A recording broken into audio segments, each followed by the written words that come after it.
So it's supposed to be spring, but it certainly doesn't seem that way because as you can see by the weather, it's not really spring. But it doesn't mean I don't have a spring in my step, and I'll tell you why. I am currently in the new Kia Seltos. And when I say new, the car has been on sale for a few months in South Africa already, but the specific model that I'm driving is quite new because they've finally introduced the engine we want, which is the diesel.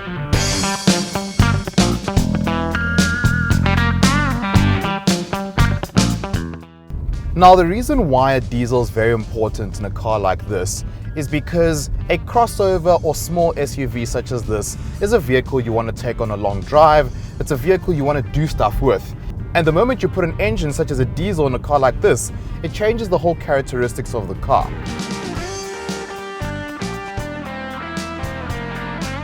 I've got a 1.5 litre 4-cylinder which produces 86 kilowatts and 250 newton meters of torque. Now, the power figures don't seem that high, but they don't need to be because in a diesel, it's all about the pulling power. For instance, I'm currently driving through the hilly parts of Northcliffe, which means I've got a lot of uphills, I've got a lot of downhills, but when I can tell you that I don't really have to apply too much accelerator power when it comes to these uphills, I can literally just churn along, and that's exactly what you need for a car such as this.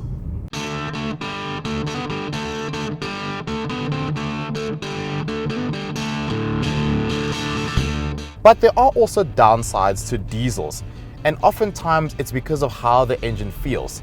Diesels are normally known to be clunky, they feel a bit gruff, but I'm happy to report that in this car, it's not the case. This diesel is actually quite refined. You don't really hear it much. Yes, when you're outside the vehicle, you can smell it, but what I can tell you is that it doesn't really interfere with the driving experience.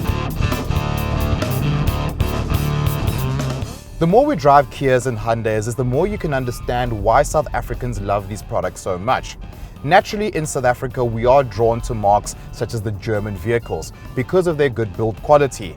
But what Kia has done is that they've given us products that are on par, and if not sometimes better, than the German equivalent. And that is the case with the Seltos. This car does not feel like a budget vehicle.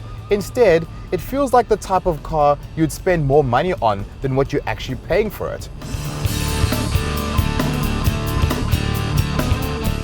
One thing this Kia Seltos is really good at doing is catching people's attention. I've noticed so many people looking at this car, but the problem is that I'm inside the vehicle, so I can't see it myself. So you know what? Let's head down to our basement so I can take a closer look.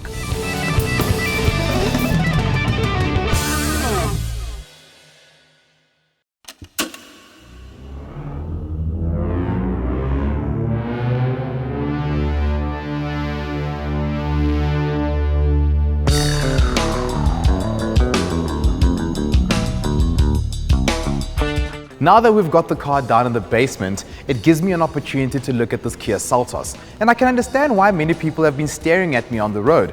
This is a very good looking car.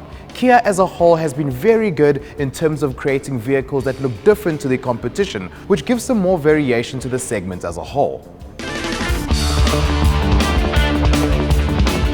On test is the range-topping diesel variant, the EX Plus, which retails for just a smidge under 450,000 Rand. However, for 40,000 Rand less, you can get in the base EX model with a self-shifting gearbox. Interestingly, all the oil burners forego the LED headlights and taillights, while it also misses out on the option of chrome and black garnishes, which you can spec on the 20,000 Rand dearer petrol-powered GT line.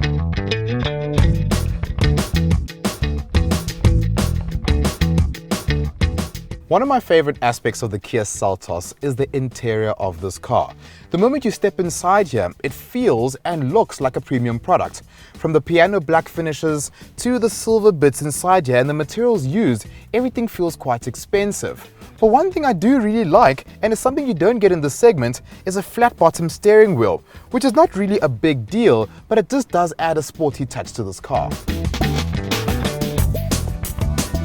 A special shout out has to be given to the leather seats. They're attractive, supportive, cosseting, while the pattern reminds us of designs found in quirkier Peugeots, which is no bad comparison in our books. The rear legroom should be good enough to accommodate your growing family, while the boot's 433 liters can easily swallow up all their stuff as well.